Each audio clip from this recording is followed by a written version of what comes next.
Okay, what's up guys and gals? Today I'm going to talk about heater hoses. Number one, you have the molded ones, which are basically shaped to like particular curves that they want at the factory for them to be curved at. Well, okay, that's fine. But you can use straight hose, which this isn't really straight, but you can use straight hose in replacement. Now, the only thing is number one, these might not be able to flex nearly what the shaped hoses are, but still, they're gonna work. As long as they're not kinked and blocked off, you're usually fine.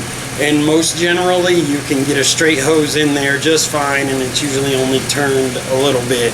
And I'll actually show you an example of where I replaced the heater hoses on this vehicle, and I'll show you that here in a minute. But I want to explain there are just like basically two differences. One, they're shaped to a particular design or however they want them to flow,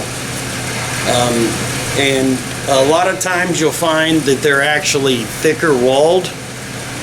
Like the shaped ones are usually thicker walled than what your replacement is. This actually has a little bit bigger diameter inside than what this does, but it's not that big of a deal. I actually used classic hose clamps. I like the classic hose clamps better myself because you can actually get them to fit a little better, a little tighter, and the factory hose clamps won't really work on the thinner walled stuff because they don't clamp down tight enough.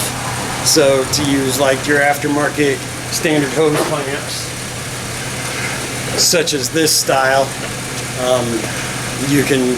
Well, this is way too big for this, but you put them on there and you tighten them down. It's a classic hose clamp. They work pretty good. You do have to be careful with these because sometimes if you're not careful and you get them too tight, you can actually cut into them, and then that ruins your hose anyways.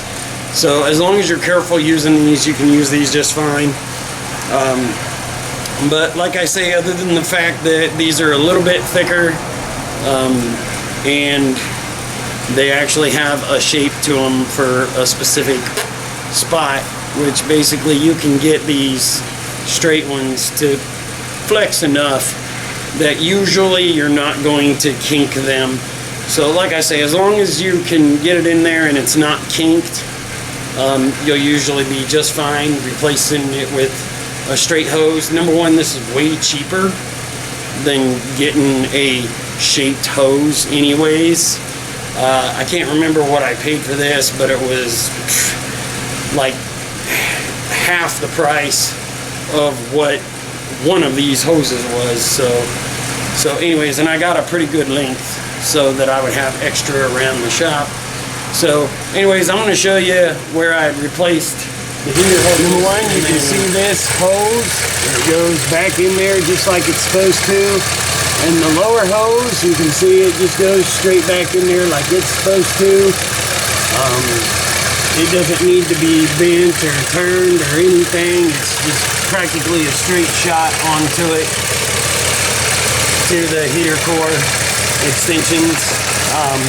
So anyways, you can see it's not much of a difference.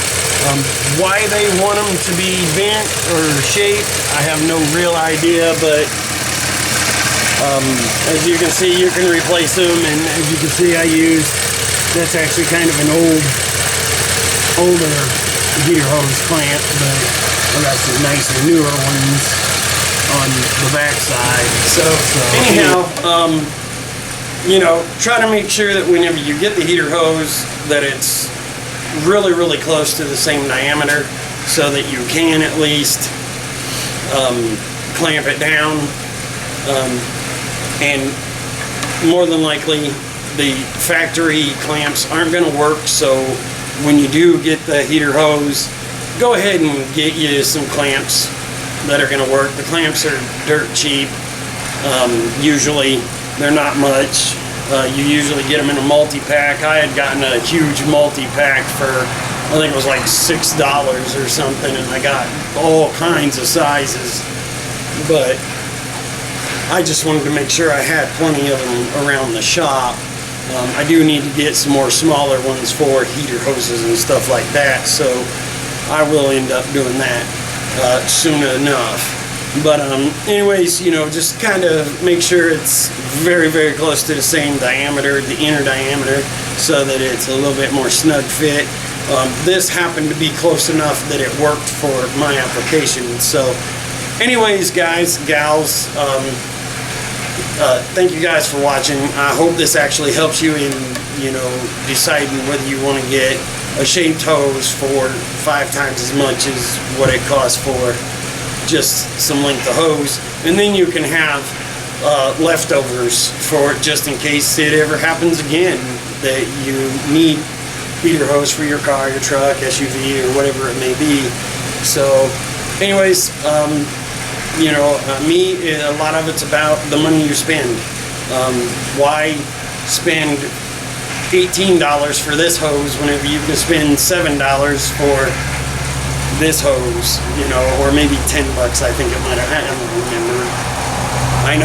I know, and I'm gonna get comments, well, why don't you remember? You bought it, what was so long ago. I mean, this has been sitting around the shop for about 3 years, so I couldn't tell you how much I paid for it if I wanted to.